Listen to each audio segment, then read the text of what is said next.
Halo, anak-anakku kelas 7C. Halo, hai. Selamat pagi semuanya. Halo.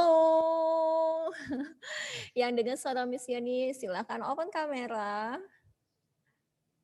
Halo Casey, selamat pagi. Halo Dina, selamat pagi.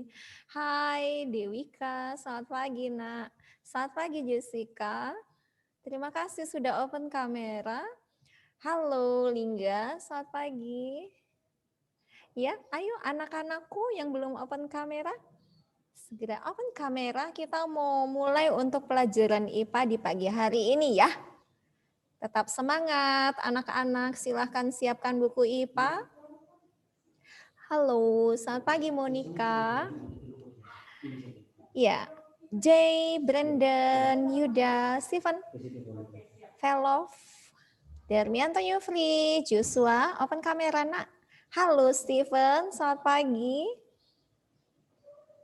Oke, Yuda mengalami kendala dengan kamera. Oke.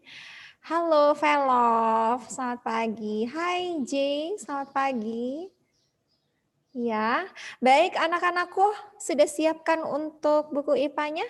Sudah ya? Kita akan mengawalnya dengan doa. Miss Yani minta kesediaan Casey, pimpin kita dalam doa. Silakan Casey. Teman-teman, mari kita berdoa.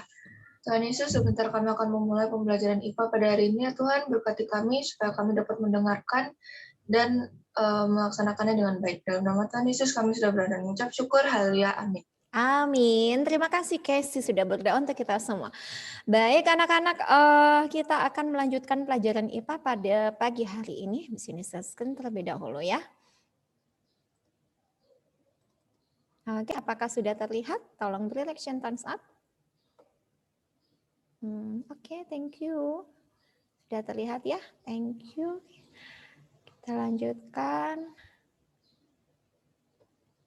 Baik, kita akan melanjutkan pembelajaran mengenai pencemaran lingkungan. Di buku IPA kalian ada mulai di halaman 79. Kalian bisa melihatnya kembali ya anak-anak. Apabila ada beberapa hal yang tidak terdapat di buku IPA kalian, di PowerPoint ini merupakan tambahannya ya anak-anak ya untuk melengkapi materi tentang pencemaran lingkungan. Kalian nanti bisa melihat kembali PowerPoint ini di LMS Sunas Daud ya anak-anak ya untuk melengkapi materi yang ada di buku IPA kalian yaitu bab yang ketiga mengenai pencemaran lingkungan. Baik, Miss Yani mengingatkan kembali untuk kompetensi dasarnya ya, menganalisis terjadinya pencemaran lingkungan dan dampaknya bagi ekosistem, kemudian membuat tulisan tentang gagasan penyelesaian masalah pencemaran di lingkungannya berdasarkan hasil dari pengamatan. Ya, kita mengingat kembali dari peta konsep ya untuk materi sebelumnya di hari sebelumnya yang sudah kita pelajari bersama-sama mengenai pencemaran lingkungan ya. Di sini mengenai definisi pencemaran, kemudian jenis-jenis pencemaran, ada pencemaran air, pencemaran udara, pencemaran tanah, kemudian usaha pencegahan pencemaran lingkungan, yaitu usaha pencegahan pencemaran air, usaha pencegahan pencemaran udara, dan usaha pencegahan pencemaran tanah. Nah, kita review sedikit saja mengenai materi apa yang sudah kita pelajari di hari sebelumnya, pada pertemuan sebelumnya ya. Yaitu kita sudah mempelajari tentang definisi pencemaran lingkungan, di mana sudah kita ketahui bahwa pencemaran lingkungan itu merupakan suatu peristiwa masuknya komponen yang bersifat merugikan ke lingkungan, ya. Jadi masuknya komponen yang bersifat merugikan lingkungan itu menyebabkan berubahnya tatanan lingkungan, ya, sebagai akibat perubahan perbuatan dari manusia ataupun alam sehingga kualitas lingkungan itu menjadi menurun. Nah, itu mereview sedikit mengenai pencemaran lingkungan. Kemudian di pertemuan sebelumnya kita juga sudah mempelajari jenis-jenis pencemaran ya. Di antaranya ada pencemaran air, kemudian pencemaran udara, kemudian pencemaran tanah. Mengenai jenis-jenis pencemaran, dan di pertemuan sebelumnya kita juga sudah membahas tentang pencemaran air ya. Untuk gambar dari pencemaran air salah satu contoh ya, pencemaran air. Kemudian kita juga sudah mempelajari bahan pencemar air itu berasal dari 3 hal ya. Yang pertama limbah industri ya, bahan pencemar air yaitu polutan dari penyebab pencemaran air. Di antaranya adalah yang pertama limbah industri ya, berupa polutan organik dan juga berupa anorganik ya, yang menimbulkan bau busuk. Kemudian contoh dari logam-logam berat yang bercampur di dalam limbah industri tersebut. Kemudian dampaknya juga yang ditimbulkan oleh limbah tersebut adalah menyebabkan pencemaran pada air dan juga organisme yang habitatnya di air pun menjadi mati. Kemudian yang kedua, bahan pencemarnya selain dari limbah industri ada limbah rumah tangga ya, yaitu berupa bahan organik dan juga sampah anorganik, di mana untuk dampak yang ditimbulkan adalah apabila sampah tersebut tertimbun maka akan menyumbat saluran air dan menyebabkan banjir apabila terjadi hujan, dan juga menyebabkan selokan menjadi berbau ya, bau menyengat sehingga mengganggu kesehatan dan juga bisa menyebabkan adanya sarang nyamuk ya, yang menyebabkan timbulnya penyakit. Kemudian yang ketiga, bahan pencemar air. Polutan yang menyebabkan terjadinya polusi air yaitu limbah pertanian. Limbah pertanian itu berupa pupuk dan juga pestisida. Seperti kita ketahui untuk penggunaan pupuk yang secara berlebihan ya dampaknya menimbulkan perkembangan eceng gondok yang semakin pesat dan dapat menyebabkan eutrofikasi yang dapat menyebabkan pendangkalan sungai ya, karena eceng gondok yang berkembang biak secara cepat.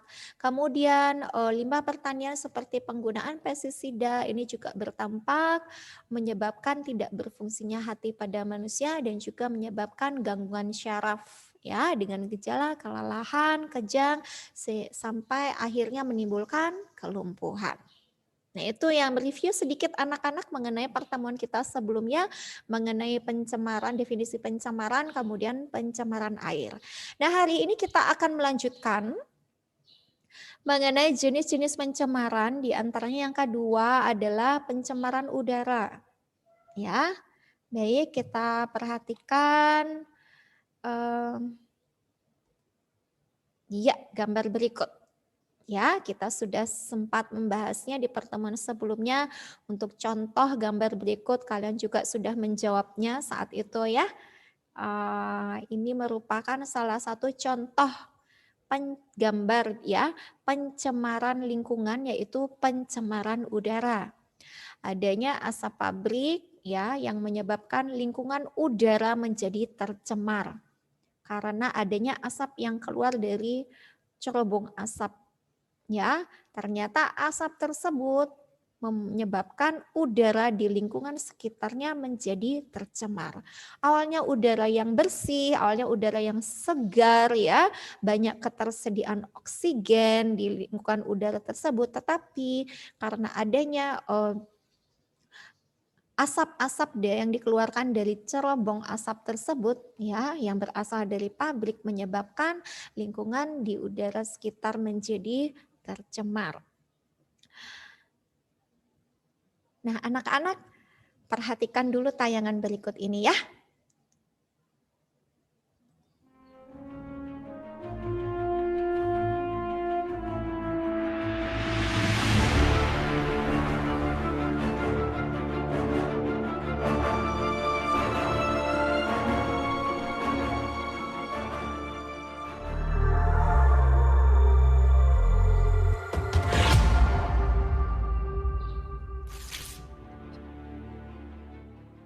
Hujan merupakan hal yang sudah biasa terjadi di bumi kita. Semua makhluk hidup sangat senang bila sudah hujan, karena hujan membuat daratan menjadi lebih segar dan juga bebas dari polusi. Tapi bagaimana jadinya jika hujan tersebut berubah menjadi hujan asam? Apa yang terjadi ya? Tapi sebelum kita... Apa yang terjadi kira-kira anak-anak? Miss ini cut sebentar tayangan tersebut. Oke, silakan Dina. Kira-kira apa yang terjadi? Ya, kita mengetahui adanya hujan. Beberapa hari sebelumnya sering turun hujan. Sebagian besar dari kita senang dengan adanya hujan. Wih, jadi udaranya jadi sejuk ya, ada hujan. Tapi tadi dari tayangan tersebut dikatakan apa yang akan terjadi apabila hujan tersebut merupakan hujan asam. Ada yang tahu? Halo? Apa yang terjadi apabila kira-kira apa yang akan terjadi apabila hujan yang ternyata yang kesehariannya kita lihat menyebabkan kita menjadi senang, adanya hujan, udara menjadi tidak gerah lagi. Tetapi apa yang akan terjadi apabila hujan tersebut ternyata hujan asam? Ada yang tahu? Kalau ada yang ingin mencoba menjawab silahkan aktifkan audionya, silahkan unmute. Atau kalian ketikkan jawabanmu di kolom chat. Ada yang ingin menjawab? Iya, silakan Yuda. Yuda raise hand. Menyebabkan besi menjadi mudah korosi atau berkarat. Oke, wah luar biasa Yuda jawabannya. Terima kasih Yuda. Ada yang ingin mencoba lagi? Apa yang akan terjadi apabila hujan yang biasanya kita senang kalau ada hujan, sering bermain-main air hujan, tapi ternyata hujan itu adalah hujan asam. Tadi Yuda sudah menjawab, luar biasa jawabannya Yuda. Thank you Yuda. Sebentar, Velov menjawab di kolom chat, mesti dibacakan ya. Menyebabkan masalah paru-paru seperti asma dan bronkitis. Thank you Velov untuk jawabannya. Luar biasa, sudah 2 siswa ya mencoba menjawab. Luar biasa sekali anak-anakku. Ya, Yuda raise hand, silahkan. Ingin menjawab lagi?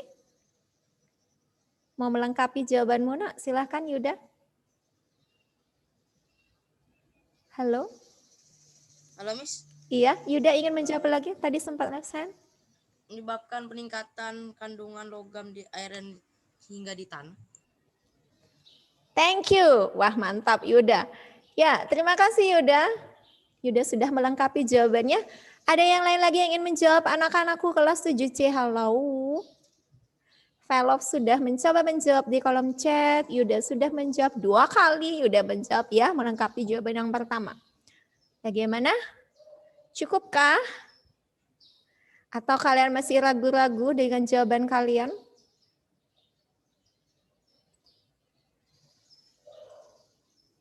Siani masih menunggu yang ingin menjawab. Halo. Sudahkah cukup? Baik, kalau sudah cukup kita akan lanjutkan ya anak-anak ya. Sebentar.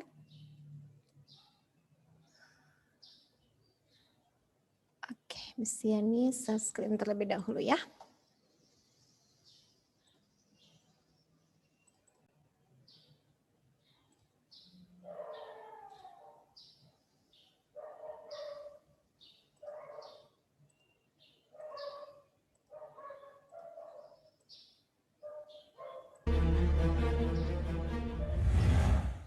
Sebenarnya, apa sih hujan asam itu?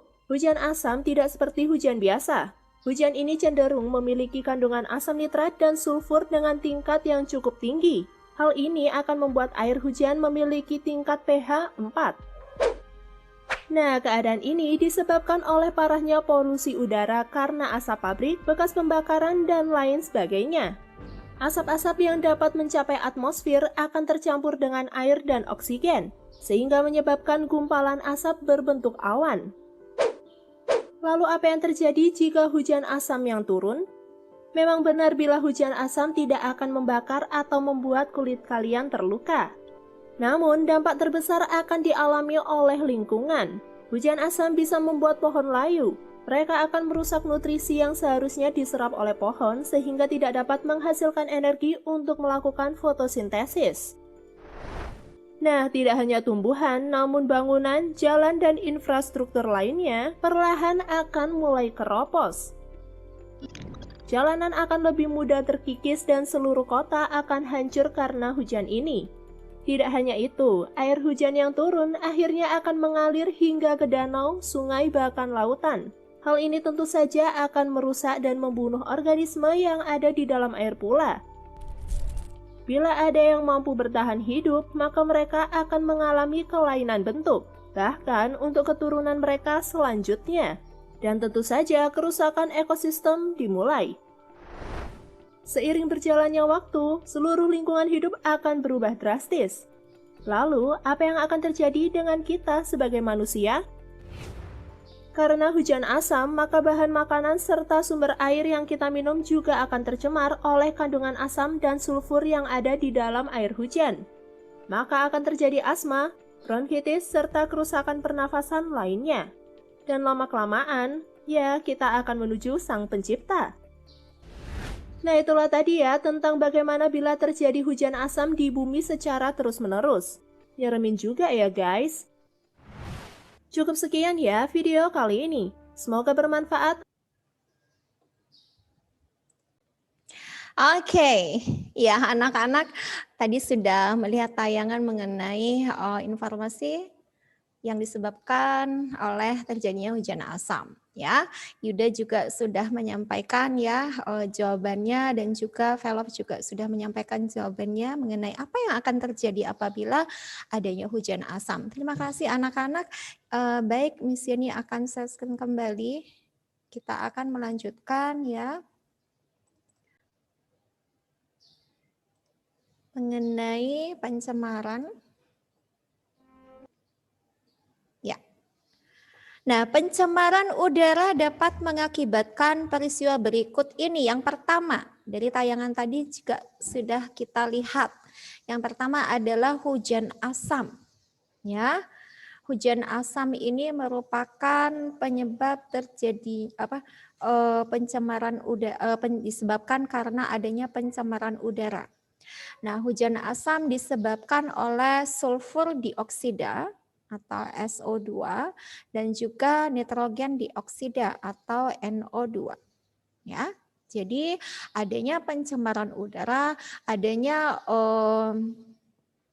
asap-asap pabrik yang mencemari udara di sekitar kita, ternyata dampaknya sangat besar ya. Mengerikan ya. Jadi dapat mengakibatkan peristiwa hujan asam. Itu yang pertama, adanya hujan asam. Hujan asam ini disebabkan oleh sulfur dioksida atau SO2 dan nitrogen dioksida atau NO2. Nah, dampak dari hujan asam, ternyata adanya hujan asam ini juga menimbulkan dampak bagi lingkungan. Yang pertama, dampak dari hujan asam yaitu mempengaruhi kualitas air permukaan sehingga berbahaya bagi makhluk hidup yang hidup di dalamnya. Jadi adanya hujan asam ya yang memenuhi daerah permukaan air ya di daerah perairan seperti danau, seperti sungai, kemudian seperti lautan ya, ternyata akan mempengaruhi kualitas air. Kalau sudah berpengaruh terhadap kualitas air, maka ini akan membahayakan bagi makhluk hidup yang hidup di dalamnya. Akan membahayakan bagi organisme-organisme yang habitatnya ada di perairan. Karena air ini sudah bercampur dengan sulfur dioksida atau SO2 dan juga sudah bercampur dengan nitrogen dioksida atau NO2. Karena adanya hujan asam tersebut ya. Nah kemudian dampak hujan asam selain berpengaruh terhadap kualitas air permukaan yang membahayakan bagi makhluk hidup yang habitatnya di perairan, dampak yang kedua adalah merusak tanaman. Tadi juga sudah disampaikan dalam tayangan yang kita lihat bersama-sama ya anak-anak ya. Karena adanya hujan asam ya, pada akhirnya hujan asam ini ya yang terbentuk karena adanya sulfur dioksida SO2 dan juga nitrogen dioksida NO2 akan menyebabkan kerusakan pada tanaman. Ya, adanya air hujan yang sebetulnya air hujan itu sangat bermanfaat untuk digunakan oleh tumbuh-tumbuhan dalam melakukan proses fotosintesis, tapi ternyata karena air hujan tersebut bercampur dengan SO2 dan juga bercampur dengan NO2 yaitu sulfur dioksida dan juga nitrogen dioksida, maka air yang dimanfaatkan oleh tanaman tersebut justru akan merusak tanaman itu sendiri. Karena adanya kandungan sulfur dioksida, SO2 dan juga nitrogen dioksida atau NO2. Ya. Nah, karena dampak hujan asam yang pertama mempengaruhi kualitas air permukaan sehingga membahayakan bagi makhluk hidup yang hidup di dalamnya. Kedua, menyebabkan kerusakan pada tanaman. Nah, yang ketiga, sebentar anak-anak. Oke, silakan Velo. Kita lanjutkan ya. Dampak hujan asam yang ketiga, melarutkan logam-logam berat dalam tanah. Nah, ini tadi sempat dijawab ya sama teman kalian, sama Yuda ya. Melarutkan logam-logam berat dalam tanah mempengaruhi kualitas air tanah dan air permukaan. Nah, seperti kita ketahui logam-logam berat ini juga sangat berbahaya untuk kesehatan ya. Dan ternyata hujan asam yang mengandung sulfur dioksida atau SO2 dan nitrogen dioksida atau NO2 ini dapat menyebabkan logam-logam berat dalam tanah ini menjadi larut. Karena air di dalam tanah bercampur dengan logam-logam berat ini akan berpengaruh terhadap kualitas air tanah dan juga air di permukaan. Kandungan logam-logam berat ini sangat membahayakan bagi kesehatan.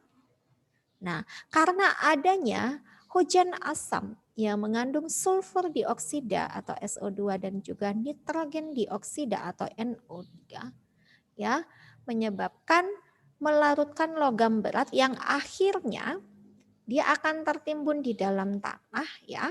Menjadi air tanah tersebut banyak kandungan logam beratnya dan juga air tersebut akan membahayakan apabila dikonsumsi oleh manusia dan juga makhluk hidup yang lainnya.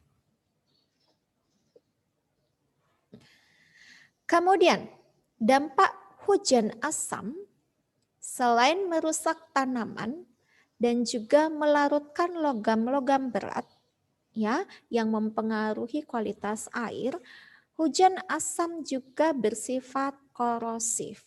Nah, ini juga sudah dijawab tadi sama Yuda ya. Hujan asam ini menyebabkan korosif ya. Hujan asam ini bersifat merusak atau korosif. Merusak bangunan yang terbuat dari batu dan logam.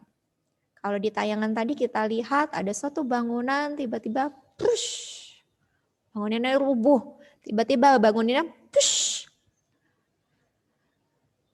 roboh. Mengapa demikian? Itu terjadinya bukan jangka pendek, tetapi jangka panjang. Awalnya terkena air hujan yang mengandung sulfur dioksida dan nitrogen dioksida, ya. Jadi untuk beberapa kali bangunan tersebut terkena air hujan yang bersifat asam, ya, yaitu hujan asam, ya. Ada air hujan di mana mengandung sulfur dioksida dan nitrogen dioksida. Selalu terkena air hujan tersebut berhari-hari, berbulan-bulan, sampai bertahun-tahun, ya. Jadi sifatnya jangka panjang. Sudah menumpuk bagian sulfur dioksida dan nitrogen dioksida tersebut terhadap bangunan yang sudah dibangun, yang awalnya berdiri dengan kokoh ya. Nah, karena sudah selalu terkena air hujan yang bersifat asam tersebut, maka pada akhirnya bangunan itu pun tidak kokoh lagi. Walaupun bangunan itu terbuat dari batu dan juga bangunan itu terbuat dari logam, tetapi karena sudah terkena air yang banyak mengandung SO2 dan NO2, maka pada akhirnya akan merusak bangunan yang terbuat dari batu tersebut dan juga akan merusak bangunan yang terbuat dari logam tersebut. Pada akhirnya bangunan itu tidak kuat dan pada akhirnya bangunan itu tidak kokoh dan akhirnya bangunan itu pun menjadi runtuh, jadi roboh ya. Jadi tidak sekaligus pada akhirnya awal terkena air hujan yang bersifat asam langsung roboh, tidak begitu anak-anak, tetapi sifatnya adalah jangka panjang ya. Karena banyak kandungan nitrogen dioksida dan juga sulfur dioksida yang mengendap ya, yang terdapat pada bangunan tersebut, maka lama-kelamaan akan merusak struktur dari bangunan tersebut ya, struktur dari batu-batu dan logam-logam yang tersusun dalam bangunan tersebut dan akhirnya bangunan itu menjadi roboh. Itu adalah dampak hujan asam. Hujan asam ini ya dampaknya ada 4. Yang pertama, mempengaruhi kualitas air permukaan sehingga berbahaya bagi makhluk hidup yang hidup di dalamnya. Yang kedua, merusak tanaman. Yang ketiga, melarutkan logam-logam berat dalam tanah, mempengaruhi kualitas air tanah dan air permukaan. Yang keempat, bersifat korosif, yaitu merusak bangunan yang terbuat dari batu dan logam. Jadi mesti diingatkan kembali ya, pencemaran udara ya dapat mengakibatkan peristiwa. Yang pertama, peristiwa apa? Hujan asam. Adanya hujan asam ini karena kandungan sulfur dioksida atau SO2 dan nitrogen dioksida atau NO2 yang terdapat pada air hujan. Kok bisa ada sulfur dioksida dan nitrogen dioksida, Miss, pada air hujan? Nah, karena adanya asap-asap dari pabrik yang mencemari lingkungan sekitarnya. Dari adanya pencemaran udara tersebut, bahan-bahan pencemar tersebut, maka pada saat turunnya air hujan itu bercampur dengan sulfur dioksida dan nitrogen dioksida sehingga terbentuklah hujan asam. Jadi anak-anak mengapa seringkali mama kita, ibu kita mengatakan, ayo setelah main hujan-hujanan segera mandi, harus dibilas. Karena apa? Kita tidak mengetahui ternyata air hujan itu sudah bercampur dengan sulfur dioksida dan juga nitrogen dioksida. Jadi harus dibilas. Rambut yang awalnya terkena air hujan itu harus dibilas. Tubuh kita yang terkena air hujan harus dibilas. Ya. Oke. Baik, kita lanjutkan anak-anak. Yang pertama tadi hujan asam ya. Nah, selanjutnya pencemaran udara. Yang kedua, pencemaran udara dapat mengakibatkan peristiwa yang kedua adalah penipisan lapisan ozon. Adanya pencemaran udara menyebabkan peristiwa hujan asam, kemudian menyebabkan peristiwa penipisan lapisan ozon. Ya, lapisan ozon yang ada di atmosfer. Jadi ada atmosfer kita itu terdapat lapisan ozon yang melindungi ya permukaan bumi. Nah, penipisan lapisan ozon ini terjadi karena atom klor dari CFC ya. CFC ini klorofluorokarbon ya. Ternyata atom klor dari klorofluorokarbon ini memecah molekul ozon yaitu O3 yang terdapat di atmosfer. Nah, adanya pencemaran udara ya, tanpa kita sadari itu karena ulah kita sendiri. Ya, kita sering menggunakan semprotan aerosol ya. Tanpa kita sadari ternyata ada kandungan CFC dalam semprotan aerosol tersebut. kandungan CFC yang terdapat pada semprotan aerosol yang kita gunakan. Mungkin setiap hari kita menggunakan untuk membasmi nyamuk, untuk membasmi serangga penyebab penyakit, untuk membasmi lalat, untuk membasmi kecoa, untuk membasmi semut. Kita menggunakan semprotan aerosol. Memang pada akhirnya adanya racun serangga itu menyebabkan serangga penyebab penyakit dan yang juga mengganggu aktivitas kita itu menjadi mati karena kita semprotkan aerosol. Tetapi ternyata ada dampaknya juga bagi lingkungan ya. Semprotan aerosol yang kita gunakan itu ternyata ada kandungan CFC-nya. Ada klorofluorokarbon di dalamnya. Dan klorofluorokarbon ini ya sangat berdampak bagi lingkungan sekitar kita yang menyebabkan pencemaran udara. Ya. Nah, adanya pencemar udara tersebut, adanya CFC tersebut menyebabkan penipisan lapisan ozon. Mengapa bisa terjadi penipisan lapisan ozon? Karena adanya atom klor. Jadi dalam klorofluorokarbon ini ada atom klor. Ya, atom klor inilah yang memecah molekul ozon. Ya, memecah molekul O3 yang ada di atmosfer. Selain penggunaan semprotan aerosol, penggunaan AC ya, juga penggunaan lemari es. Tanpa kita sadari itu ada kandungan CFC-nya ya. Dalam penggunaan AC dan juga penggunaan lemari es tersebut ternyata ada CFC-nya yang nanti atom klor dari CFC itu akan memecah molekul ozon di atmosfer. Nah, seringkali kita diminta untuk mengurangi penggunaan semprotan aerosol, mengurangi penggunaan AC, mengurangi penggunaan lemari es. Gimana dong Miss kalau saya merasa gerah? Kalau nggak pakai AC, dalam penggunaannya tersebut, marilah kita menguranginya.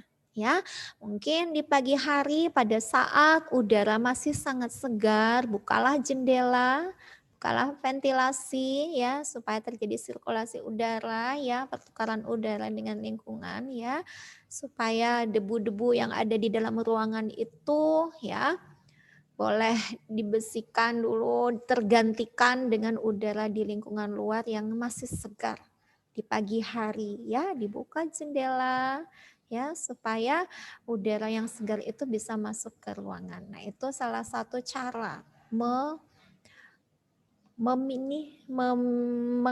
menggunakan AC, mengurangi penggunaan AC. Ya. Oke, selanjutnya.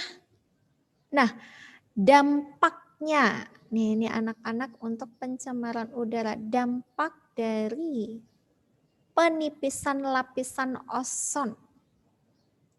Apa yang akan terjadi apabila lapisan ozon semakin menipis? Karena adanya atom klor dari CFC yang memecah molekul ozon di atmosfer. Nah, apa yang terjadi kalau molekul ozon itu sudah terpecah oleh klor? Dampaknya adalah menipisnya lapisan ozon. Apabila lapisan ozon itu mulai menipis, maka radiasi sinar ultraviolet atau UV yang berbahaya lebih banyak masuk ke permukaan bumi. Apa yang akan terjadi apabila radiasi sinar UV ini masuk ke permukaan bumi? Akan menyebabkan meningkatkan kasus penyakit katarak. Jadi pada bagian mata timbul katarak gitu ya. Adanya suatu selaput yang menutupi ya. Timbul penyakit katarak. Kemudian yang kedua adanya penyakit kanker kulit. Karena adanya radiasi sinar UV ini yang menyebabkan bagian kulit terdapat kanker. Ya, kanker kulit. Kemudian selain menyebabkan penyakit juga dapat merusak hasil panen karena adanya radiasi sinar UV, radiasi sinar ultraviolet. Oke, Itu ya anak-anak dampaknya bisa diulangi. Ya, untuk peristiwa yang kedua adalah akibat dari pencemaran udara ini menipisnya lapisan ozon. Ingat bagaimana lapisan ozon itu bisa menipis karena adanya atom klor dari CFC yang dapat memecah molekul ozon di atmosfer. Ingat CFC itu banyak digunakan dalam semprotan aerosol, penggunaan AC dan juga lemari es. Ya. Nah, apa yang terjadi? Dampaknya apabila molekul ozon ini terpecah, apabila terjadinya penipisan lapisan ozon akibat pencemaran udara, dampaknya adalah ingat adanya radiasi sinar UV atau radiasi sinar ultraviolet. Radiasi sinar ultraviolet ini sangat berbahaya ya. Karena menipisnya lapisan ozon, maka radiasi sinar ultraviolet ini lebih banyak menjadi banyak masuk ke permukaan bumi. Apa akibatnya apabila radiasi sinar ultraviolet ini masuk ke permukaan bumi? Yang pertama, meningkatkan kasus penyakit katarak. Yang kedua, dapat menyebabkan terjadinya kanker kulit. Yang ketiga, dapat merusak hasil panen. Oke, jelas ya anak-anak? Baik, kita lihat kembali. Peristiwa yang pertama, hujan asam. Peristiwa yang kedua, menipisnya lapisan ozon. Iya. Baik, mengenai pencemaran udara. Pencemaran udara dapat mengakibatkan peristiwa berikut. Peristiwa yang ketiga, efek rumah kaca. Bagaimana terjadinya efek rumah kaca? Efek rumah kaca ini terjadi karena meningkatnya konsentrasi gas CO2 atau karbon dioksida yang dihasilkan dari pembakaran bahan bakar fosil.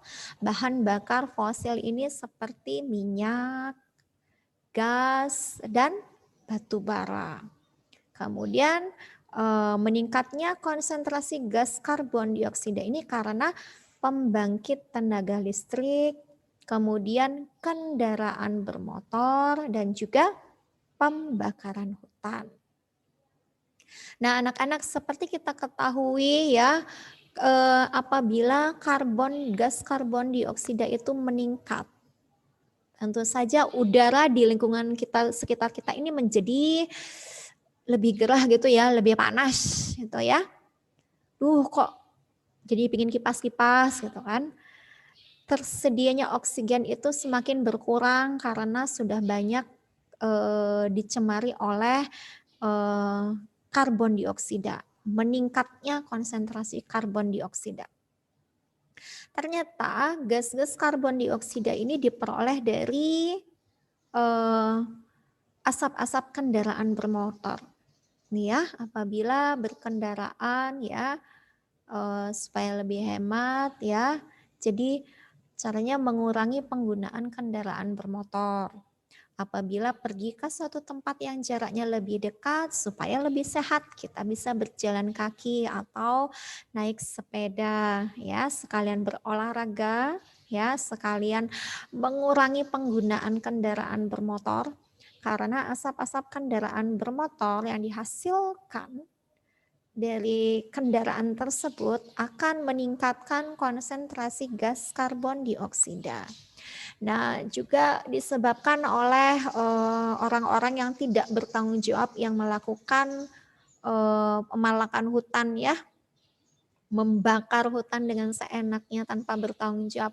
Nah, ternyata dari pembakaran hutan tersebut akan meningkatkan konsentrasi gas karbon dioksida di lingkungan. Ya, karena adanya peningkatan konsentrasi gas karbon dioksida inilah yang dapat menyebabkan atau menimbulkan suatu peristiwa efek rumah kaca. Efek rumah kaca inilah disebabkan karena adanya pencemaran udara yang disebabkan oleh eh, peningkatan konsentrasi gas karbon dioksida di udara. Oke ya, sudah dipahami. Untuk poin yang ketiga, dapat mengakibatkan efek rumah kaca. Nah, untuk pencemaran udara, efek rumah kaca, apakah dampak yang ditimbulkan dari efek rumah kaca? Dampaknya adalah panas yang keluar dari lapisan atmosfer akan dipantulkan lagi ke bumi. Ya, jadi panas yang keluar dari lapisan atmosfer itu ya, kembali dipantulkan ke bumi. Ya, jadi panas itu kembali ke bumi. Apa akibat yang ditimbulkan apabila panas tersebut kembali dipantulkan ke bumi, menyebabkan suhu di bumi itu semakin meningkat. Karena itulah kita sering merasakan, aduh kok panas ya, keras sekali, suhunya sudah meningkat. Ya, karena adanya pemantulan panas ke bumi.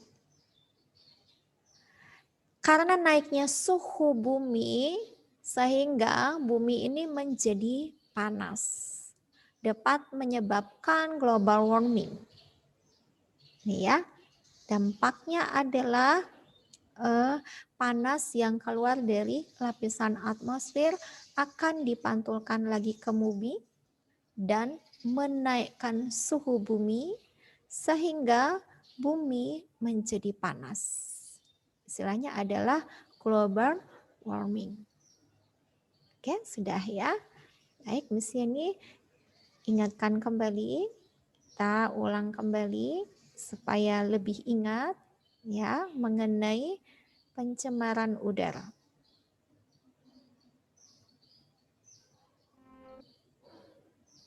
Oke, peristiwa pencemaran udara dapat mengakibatkan yang pertama apa?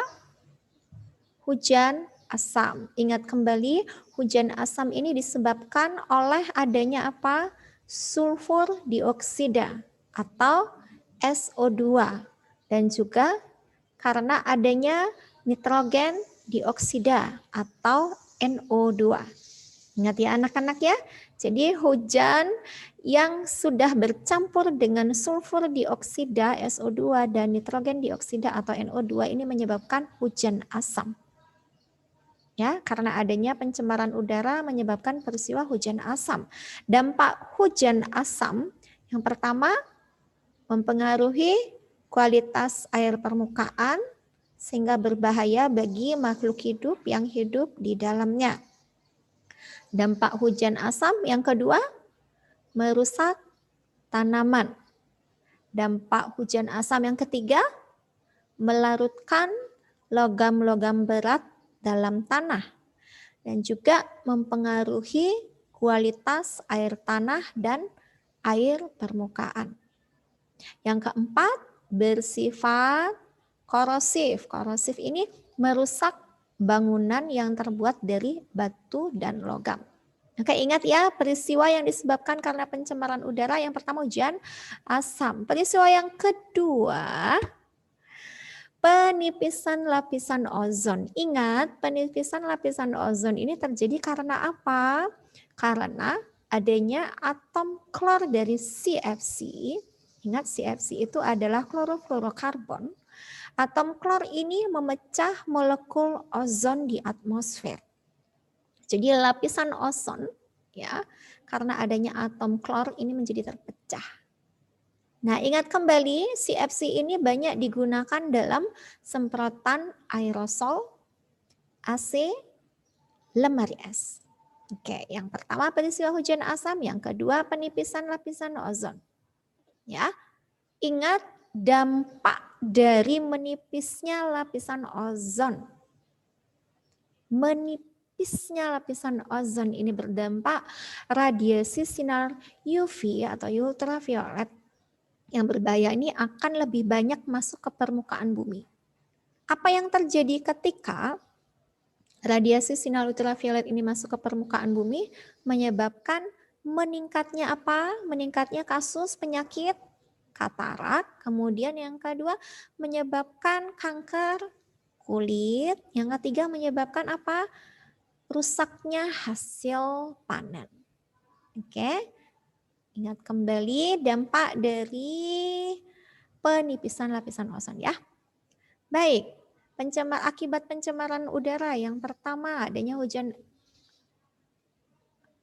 asam. Yang kedua, menipisnya lapisan ozon. Yang ketiga, efek rumah kaca. Ingat, efek rumah kaca terjadi karena apa? Meningkatnya konsentrasi gas karbon dioksida. Karbon dioksida ini dihasilkan dari apa? Dari pembakaran bahan bakar fosil. Pembakaran bahan bakar fosil contohnya adalah minyak, gas, dan batu bara. Selain pembakaran bahan bakar fosil diperoleh dari pembangkit tenaga listrik. Selanjutnya, kendaraan bermotor. Selanjutnya, pembakaran hutan. Ingat ya. Nah, kalau kalian bertanya, Miss, kalau merokok termasuk enggak? Iya, asap rokok itu juga termasuk ya anak-anak ya, menyebabkan polusi udara. Nah, ingat ada 3 hal ya. Hujan asam, penipisan lapisan ozon, efek rumah kaca. Baik, kita lihat kembali, ingat kembali dampak dari efek rumah kaca adalah panas yang keluar dari lapisan atmosfer akan dipantulkan kemana? Ke bumi. Akibatnya apa? Karena panas yang dipantulkan ke bumi ini mengakibatkan bumi menjadi panas ya, menaikkan suhu bumi. Karena suhu bumi menjadi naik, apa yang terjadi? Bumi menjadi panas dan akhirnya global warming. Oke, ingat anak-anak ya. Baik, kembali lagi kata konsep ya. Yang sudah kita pelajari hari ini adalah mengenai pencemaran udara. Apakah ada pertanyaan? Halo, silakan open kamera. Anak-anakku kelas 7C. Halo, yang dengar suara Miss Yani, silakan open kamera. Oke, thank you. Ya, Monica, Lingga, terima kasih. Dewika, iya. Dina, hai. Casey, iya. Jessica, hai. Brandon, iya. Terima kasih anak-anak buat reaksinya, buat responnya. Apakah ada yang ingin ditanyakan mengenai pencemaran udara? Kalau sudah jelas, beri reaction thumbs up. Thank you. Tidak ada pertanyaan? Oke, baik anak-anak. Kalau tidak ada pertanyaan, di sini akhiri ya untuk pelajaran kita hari ini. Terima kasih buat perhatian kalian ya. Untuk pertemuan selanjutnya ya, di hari Jumat nanti kita lanjutkan mengenai pencemaran tanah.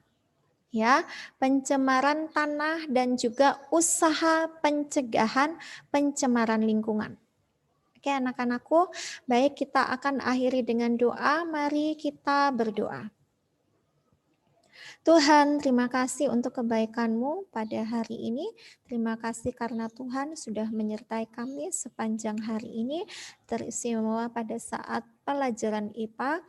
Mari Tuhan Engkau tuntun setiap anak-anak kelas 7C, berikan hikmat dan kepintaran bagi mereka, supaya di dalam masa remaja mereka boleh hidup mempermuliakan nama Tuhan, dan juga mereka boleh hidup menjadi saluran berkat buat kemuliaan nama Tuhan. Terima kasih untuk kebaikan Tuhan. Hari ini kami sudah menyelesaikan untuk pelajaran kami, pelajaran IPA mengenai pencemaran udara. Biarlah apa yang sudah kami pelajari boleh kami ingat senantiasa, dan rencana kami untuk pertemuan selanjutnya kami akan melanjutkan mengenai pencemaran tanah dan usaha pencegahan pencemaran lingkungan.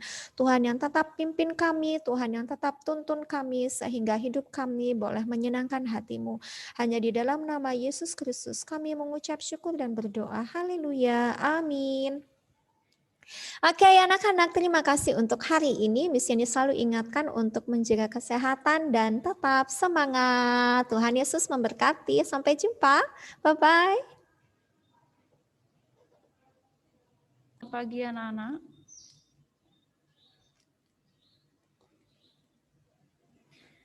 Oke, silahkan open kamera.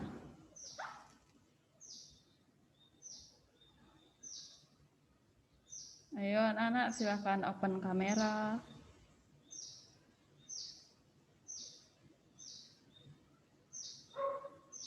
Yang lain?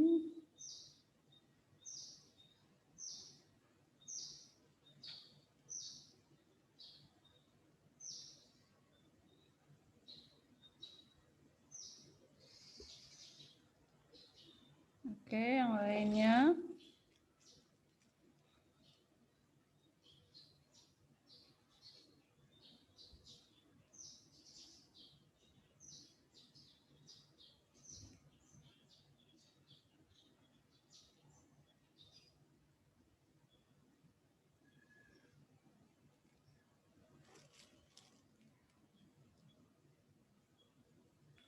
Oke anak-anak, sebelum kita belajar, seperti biasa kita akan berdoa dulu. Mari kita berdoa. Tuhan Yesus, kami bersyukur kami masih bisa bertemu kembali dalam pembelajaran PS secara online. Memampukan kami belajar dengan baik segala sarana yang menunjang kegiatan pembelajaran kami. Engkau yang memberkati sehingga kami bisa belajar dengan baik. Terima kasih Tuhan Yesus. Haleluya. Amin. Oke anak-anak, Miss Irma mau absen dulu satu persatu.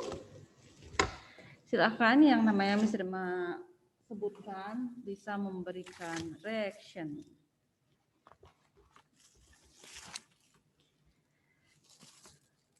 Roland? Hadir. Oke. Monica? Hadir. Hadir. Oke. Yuda? Hadir. Ya, Lingga? Hadir. Oke. Aileen? Hadir. Oke. Dewika? Hadir, Miss. Kemudian Jay? Hadir, Miss. Oke. Jessica? Gak bisa, gak cukup. Jessica? Hadir, Miss. Ya. Dina? Dina. Oh ya, oke, ada ya. Kemudian Casey? Casey ya. Ya. Stephen? Hadir, Miss. Oke. Velov? Hadir. Oke. Brandon? Ya. Hadir. Darmianto? Hadir. Ya, Darmianto?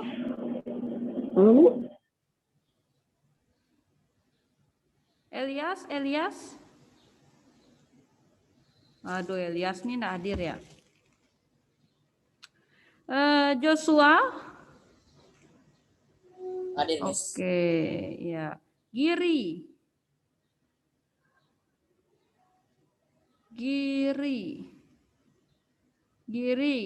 Oke, Giri nggak ada info juga, tidak hadir. Oke, Darmianto dan Giri ya, tidak hadir. Oke anak-anak, silahkan disiapkan bukunya, buku mata pelajaran IPS-nya.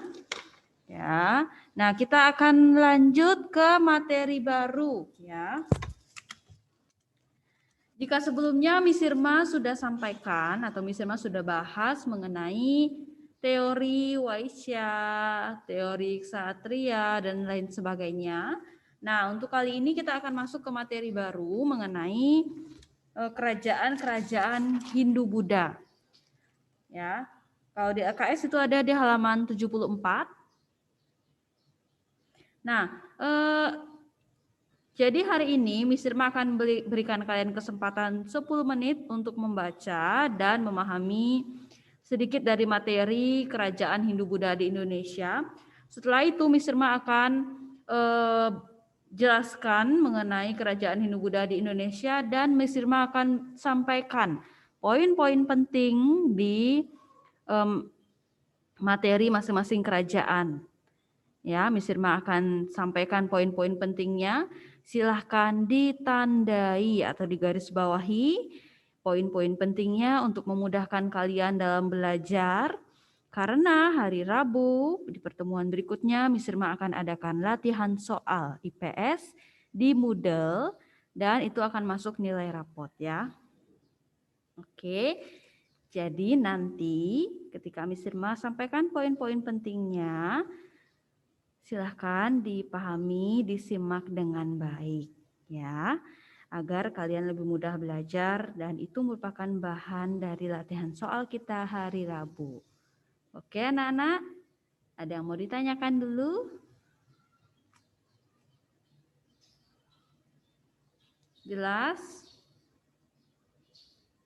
Halo?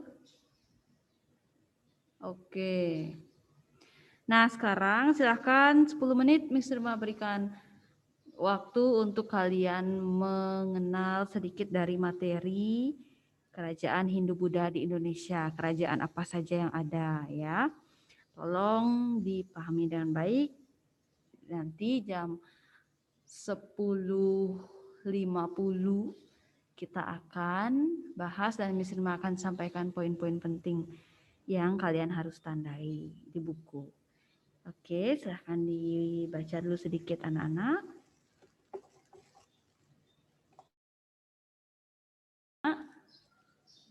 Sekarang kita akan lanjutkan. Ya, semuanya silahkan memperhatikan yang Miss Irma bacakan. Kalimat yang Miss Irma bacakan. Silahkan siapkan dulu alat tulisnya. Dan bukunya. Ya. Oke, kita akan mulai. Nah, sebelumnya yang perlu kita ketahui, kerajaan Hindu-Buddha di Indonesia, ya silahkan digarisbawahi judulnya, ada kerajaan Kutai. Silahkan open kamera dulu anak-anak. Open kamera. Oke, selama pembelajaran tidak ada kameranya yang di close ya. Silahkan open kamera semuanya.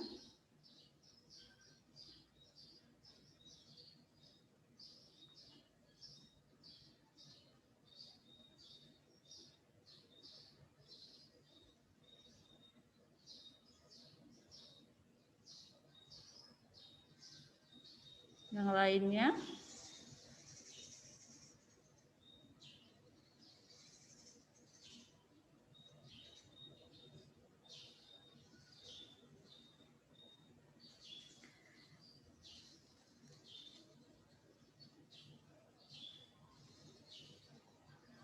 Stephen, Velof, Aileen.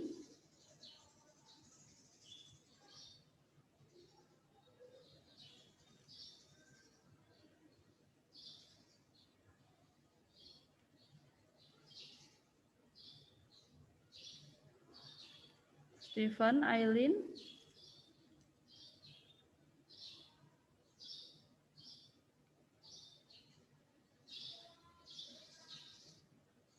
Aileen.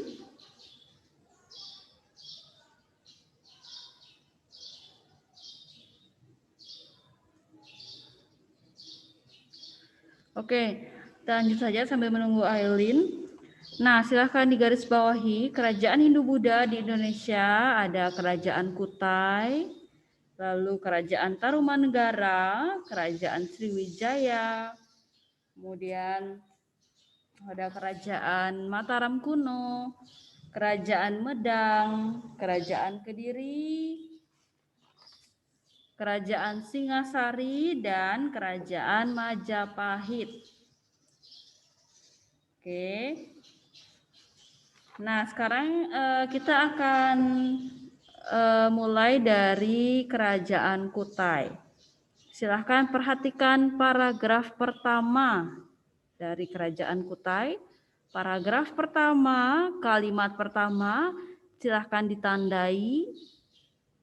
Ya, ditandai kalimat pertama dari paragraf pertama yang berbunyi demikian. Para pakar menyatakan Kerajaan Kutai merupakan kerajaan bercorak Hindu-Buddha pertama di Indonesia. Silahkan ditandai, Miss Irma ulangi. Para pakar menyatakan Kerajaan Kutai merupakan kerajaan bercorak Hindu-Buddha pertama di Indonesia. Silahkan digarisbawahi poin pertama, poin yang penting-penting ini ya, yang Miss Irma sampaikan, ditandai. Oke, Joshua sudah?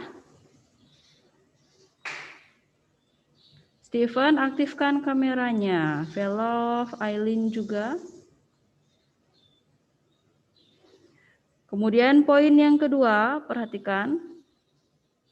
Masih di paragraf pertama, ada kalimat yang menyatakan, Yupa adalah prasasti yang dipahatkan pada tiang batu. Silahkan ditandai.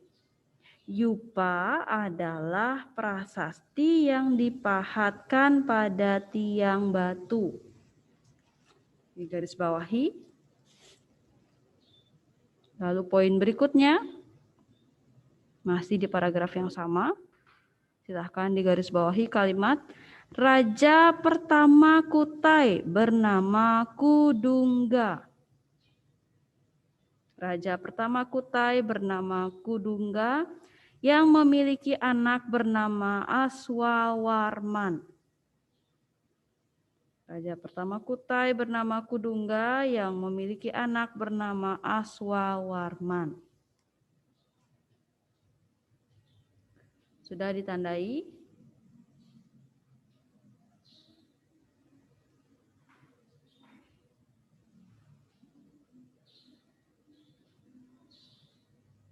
Oke, itu Kerajaan Kutai. Ada yang mau ditanyakan dulu sebelum kita lanjutkan? Udah ya, itu poin-poin yang penting. Nah, jadi begini anak-anak, untuk hari ini Miss Irma akan fokus ke persiapan latihan soal kita hari Rabu. Jadi Miss Irma bacakan poin-poin yang penting di materi masing-masing kerajaan. Nah, nanti untuk pertemuan berikutnya di hari Seninnya barulah Miss Irma akan ulas masing-masing kerajaan Hindu-Buddha. Nanti Miss Irma siapkan PowerPoint-nya ya. Jadi sekarang disimak dulu yang baik, yang mana yang harus kalian pelajari poin-poin pentingnya. Oke, itu Kerajaan Kutai. Sekarang kita akan lanjut ke Kerajaan Tarumanegara. Perhatikan paragraf pertama, Kerajaan Tarumanegara. Paragraf pertama di kalimat yang terakhir, silahkan ditandai. Sumber sejarah Kerajaan Tarumanegara diperoleh dari 7 buah prasasti dan berita Cina berupa laporan perjalanan Fahian. Ditandai, bisa ulangi. Sumber sejarah Kerajaan Tarumanegara diperoleh dari 7 buah prasasti dan berita Cina berupa laporan perjalanan Fahian. Sudah? Sekarang lihat di halaman berikutnya, di lembar yang baru, sebelah kanan. Kalimat pertama, masih Kerajaan Tarumanegara ya. Kalimat pertama ditandai. Di Tarumanegara berkembang 3 agama, yaitu Hindu, Buddha, dan kepercayaan animisme. Di Tarumanegara berkembang 3 agama, yaitu Hindu, Buddha, dan kepercayaan animisme. Nah, itu mengenai kerajaan Tarumanegara. Sekarang kita lanjutkan ke kerajaan Sriwijaya. Sebelumnya ada yang tertinggal? Ada yang masih ketinggalan? Oke, kita lanjut ya. Kerajaan Sriwijaya. Di paragraf pertama, kalimat pertama itu ditandai Kerajaan Sriwijaya merupakan salah satu kerajaan bercorak Buddha yang pernah berdiri di Indonesia.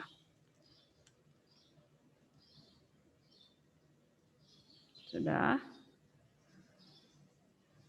Masih di paragraf pertama ditandai lagi kalimat yang berbunyi Sriwijaya mampu menjadi kerajaan maritim yang besar dan menguasai perdagangan di perairan Asia Tenggara. Sudah? Nah, itu mengenai kerajaan Sriwijaya. Ya. Sekarang kita lanjut ke kerajaan Mataram kuno. Lihat paragraf pertama, kalimat pertama. Silakan ditandai. Mataram kuno merupakan kerajaan yang bercorak Hindu-Buddha yang terletak di Jawa Tengah. Saya mau ulangi. Mataram kuno merupakan kerajaan yang bercorak Hindu-Buddha yang terletak di Jawa Tengah.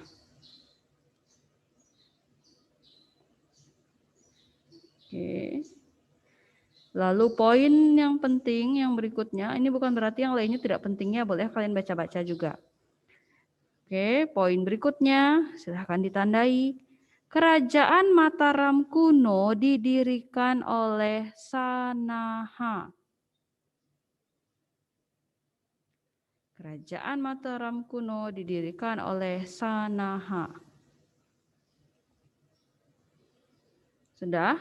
Selanjutnya coba dilihat di paragraf yang kelima. Paragraf kelima, kalimat kedua. Silahkan ditandai. Raja Samaratungga merupakan tokoh yang berperan mempersatukan kedua dinasti tersebut. Ini maksudnya dinasti Sanjaya dan Syailendra ya. Bisa mau ulangi. Raja Samaratungga merupakan tokoh yang berperan mempersatukan kedua dinasti, yakni dinasti Sanjaya dan dinasti Syailendra. Sudah? Kita lanjutkan ke 2 paragraf berikutnya, yakni paragraf yang di sampingnya gambar. Ya. Kalimat pertama silahkan ditandai. Kehidupan ekonomi kerajaan Mataram kuno bertumpu pada sektor pertanian. Kehidupan ekonomi kerajaan Mataram kuno bertumpu pada sektor pertanian.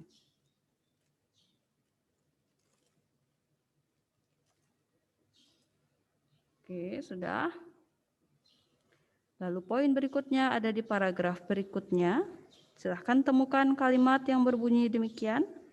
Dinasti Sanjaya yang beragama Hindu meninggalkan beberapa candi seperti kompleks Candi Dieng, Gedong Songo, dan Prambanan. Dilanjutkan, dinasti Syailendra yang beragama Buddha meninggalkan candi seperti Candi Borobudur, Candi Mendut, dan Pawon.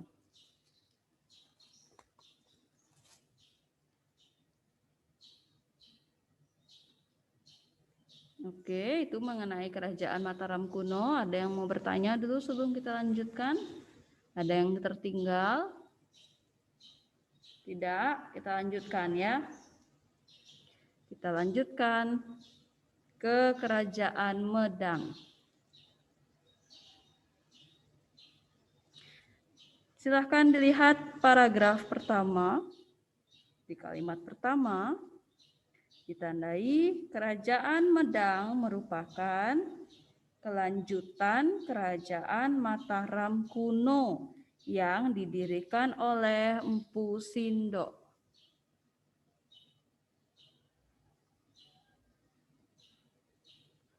Kerajaan Medang merupakan kelanjutan kerajaan Mataram kuno yang didirikan oleh Empu Sindok. Poin penting berikutnya ada di paragraf kedua, kalimat kedua. Empu Sindok memerintah Medang tahun 929 sampai 947. Empu Sindok kemudian digantikan oleh anak perempuannya bernama Sri Isyana Tunggawijaya.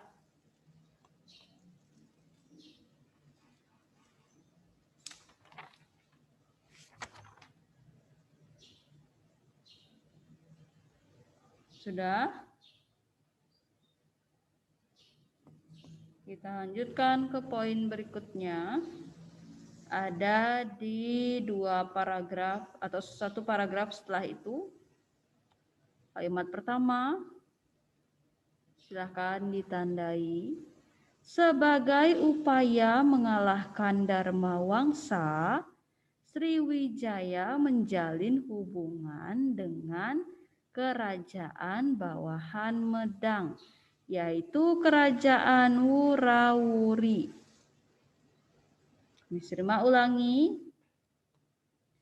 Sebagai upaya mengalahkan Dharma Wangsa, Sriwijaya menjalin hubungan dengan kerajaan bawahan Medang, yaitu kerajaan Wurawuri.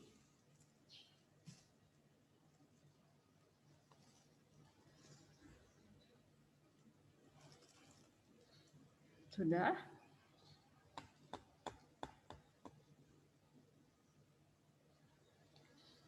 Poin penting berikutnya ada di paragraf berikutnya.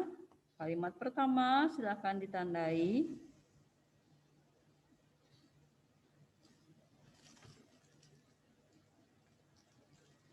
Pada tahun 1019, para pemuka agama Shiva, Brahma, dan Buddha menobatkan Airlangga sebagai raja. Misirma ulangi, pada tahun 1019, gimana Lingga? Brandon? Saya izin ke toilet bentar ya, Miss ya. Saya izin toilet, Miss. Oh ya, oke, silahkan. Misirma ulangi ya. Pada tahun 1019, para pemuka agama Shiva, Brahma, dan Buddha menobatkan Airlangga sebagai raja.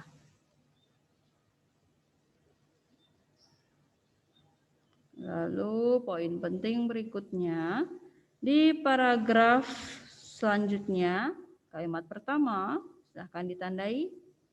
Kehidupan ekonomi sebagian besar masyarakat Medang bergantung pada sektor pelayaran dan perdagangan. Sirma ulangi, kehidupan ekonomi sebagian besar masyarakat Medang bergantung pada sektor pelayaran dan perdagangan.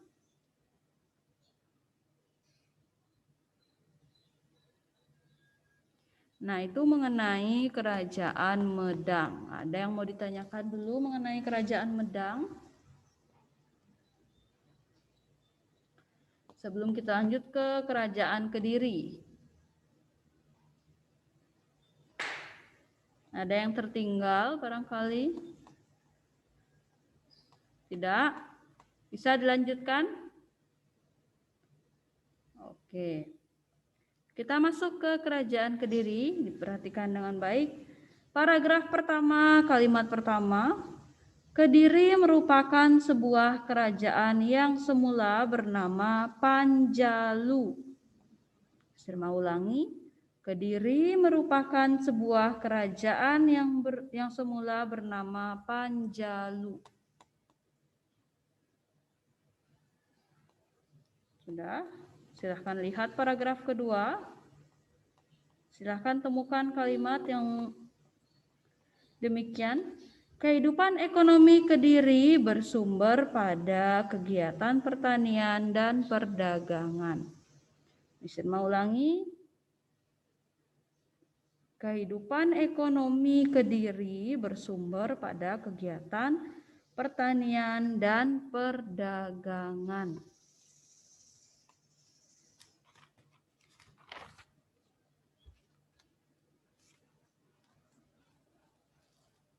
Sudah. Nah, itu mengenai Kerajaan Kediri.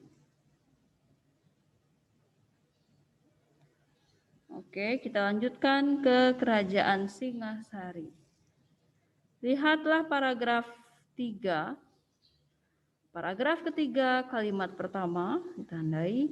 Kerajaan Singasari mencapai puncak kejayaan pada masa pemerintahan Raja Kertanegara. Bisa ulangi, Kerajaan Singasari mencapai puncak kejayaan pada masa pemerintahan Raja Kertanegara.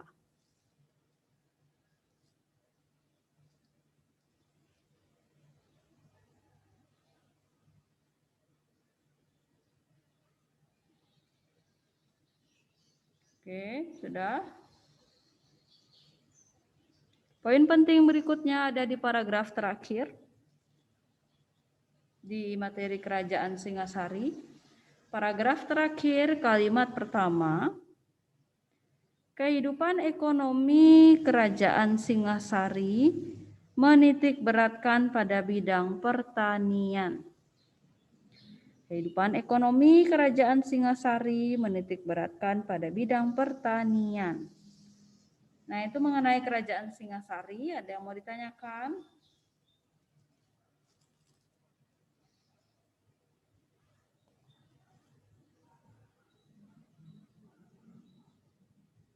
Kalau tidak ada, kita lanjutkan ke Kerajaan Majapahit. Silahkan perhatikan paragraf kelima. Paragraf kelima, kalimat pertama. Kerajaan Majapahit mencapai puncak kejayaan pada masa pemerintahan Hayam Wuruk. Bisa mau ulangi. Kerajaan Majapahit mencapai puncak kejayaan pada masa pemerintahan Hayam Wuruk. Tandai. Lalu poin penting berikutnya ada di paragraf berikutnya. Mata uang yang digunakan Majapahit saat itu adalah mata uang gobog. Bisa mau ulangi? Mata uang yang digunakan Majapahit saat itu adalah mata uang gobog. Sudah?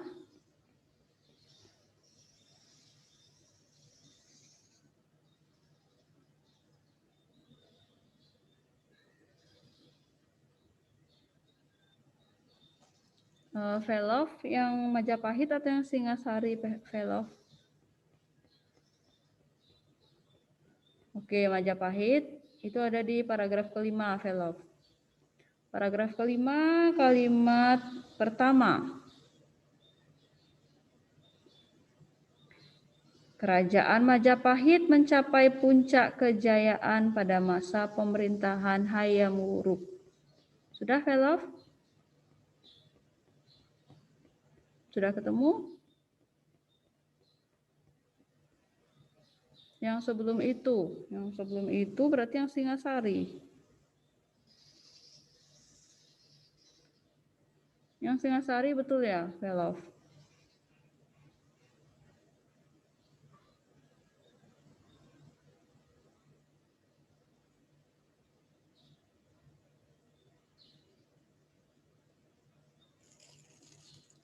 Oh, yang Kejayaan itu dah yang tadi, Velov.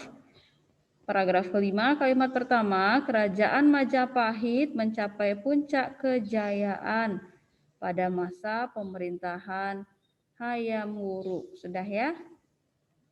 Oke, sudah ya. Lalu berikutnya itu ada mata uang yang digunakan Majapahit saat itu adalah mata uang gobok. Sudah, Velov?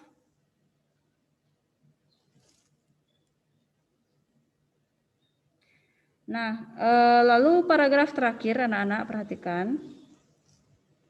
Silahkan ditandai. Kitab Nagara Kertagama, Sutasoma, Arjuna Wijaya, dan Pararaton merupakan karya sastra Pujangga Majapahit. Bisa mau ulangi? Kitab Nagara Kertagama, Sutasoma, Arjuna Wijaya, dan Pararaton merupakan karya sastra Pujangga Majapahit.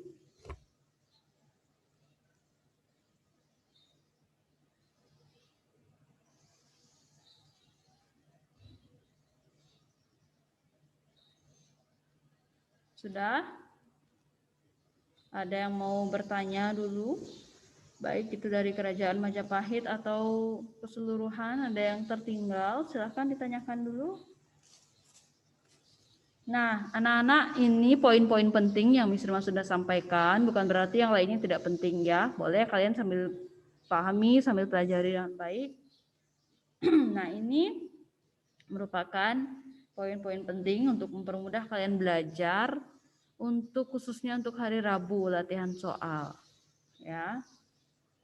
Nah, Miss Irma berharap latihan soal ini nilai kalian bagus-bagus semua.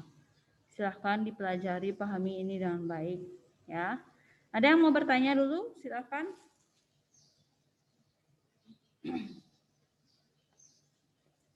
Ada yang mau bertanya dulu? Atau ada yang tertinggal tadi saat Miss Irma menjelaskan?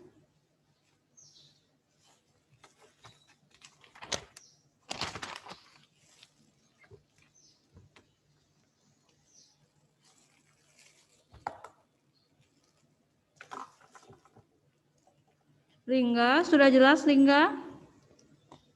Oke. Dina?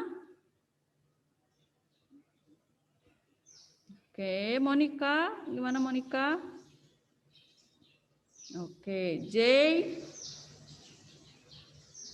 Sudah? Dewika, gimana Dewika? Sudah? Sudah lengkap? Velov? Sudah lengkap, Velov? Oke, Joshua?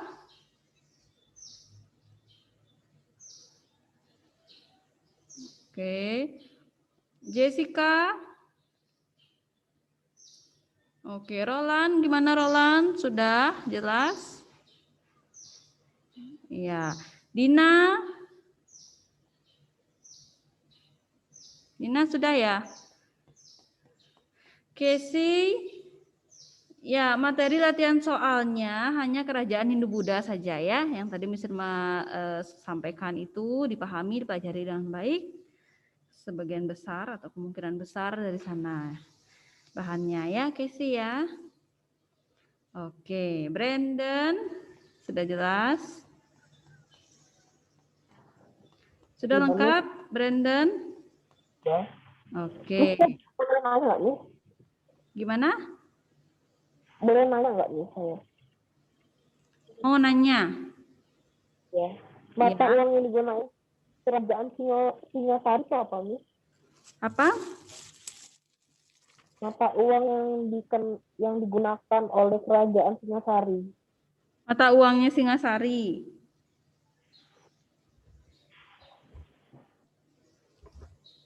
Singasari apa Majapahit? Singasari bener ya? Yang Singasari. Ya. Kalau Singasari, jujur saja Miss Irma tidak tahu mata uangnya karena di bacaan juga tidak ada, karena Miss Irma juga latar belakangnya ekonomi, bukan sejarawan ya. Nanti Miss Irma akan cari tahu dan pertemuan berikutnya nanti Miss Irma akan informasikan ya, Brandon ya. Kami Ya, oke. Ada lagi yang mau ditanyakan, Brandon? tidak ada. Nggak ada, oke. Steven, sudah lengkap tadi Steven? Sudah jelas? Oke, Aileen, sudah Aileen?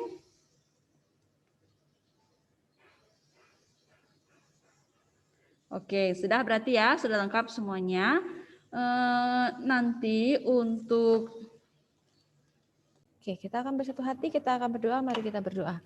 Bapa dalam kerajaan surga, Bapa yang kami sembah dalam nama Tuhan Yesus Kristus, kami bersyukur Bapa pada siang hari ini kami masih diizinkan untuk kami bisa melakukan pembelajaran online dengan jaringan dan fasilitas yang sangat oke ya Bapa. Dan saat ini kami akan belajar matematika. Mari Tuhan biarkan kami, Engkau berikan kesehatan, sukacita, Engkau berikan kami kepintaran, kecerdasan, pemahaman yang sangat baik, kebijaksanaan, dan marifat yang hanya berasal daripada-Mu saja. Bapa dalam kerajaan surga, ampuni segala dosa dan salah kami. Kami juga berdoa buat keluarga kami, orang tua kami yang saat ini sedang bekerja. Mari Tuhan Engkau berkati. Apapun yang mereka kerjakan, Engkau buat berhasil Bapa. Kami serahkan doa ini Bapa hanya dalam nama Tuhan Yesus Kristus. Kami bersyukur dan berdoa. Amin. Oke, anak-anak yang dikasih dalam Tuhan Yesus Kristus, Miss Devi sudah terima alasan dari kalian yang tidak hidupkan kamera. Jadi Miss Devi harap kalian menjadi anak-anak yang taat ya. Oke, hari ini Miss Devi akan melanjutkan informasi untuk kita bisa presentasi. Jadi presentasi kita akan diadakan setelah Paskah. Nah, kita akan mulai pada tanggal 5 April 2020. Jadi seminggu itu adalah punya kelompok garis dan sudut ya. Ingat untuk kelompok garis dan sudut kalau bisa besok selesai, Rabu lah maksimal selesai, Miss Devi akan langsung bahas soal-soalnya ya, pembahasannya. Oke, Miss Devi akan pimpin kalian dalam doa, mari kita berdoa. Bapa di dalam kerajaan surga, Bapa yang kami sembah dalam nama Tuhan Yesus Kristus, sekarang kami telah mengakhiri pembelajaran online kami. Kiranya Tuhan tetap senantiasa menjaga menyertai kami. Apa yang kami pelajari seharian ini, mari Tuhan Kau berkati, agar pelajaran itu tidak hanya berlalu begitu saja, namun kami dapat memahaminya dengan baik Bapa. Bapa dalam kerajaan surga, saat ini kami akan beristirahat, makan ataupun tidur siang, dan melakukan aktivitas kegiatan kami yang lain. Mari Tuhan Engkau sertai kami dimanapun kami berada, Engkau berkati kami dengan kesehatan-Mu yang luar biasa Bapa, dengan berlimpahkan sukacita dan kedamaian ya Bapa. Kami serahkan doa ini Bapa, hanya dalam nama Tuhan Yesus Kristus kami bersyukur dan berdoa, haleluya, amin. Terima kasih anak-anak, Tuhan Yesus memberkati. Bye-bye.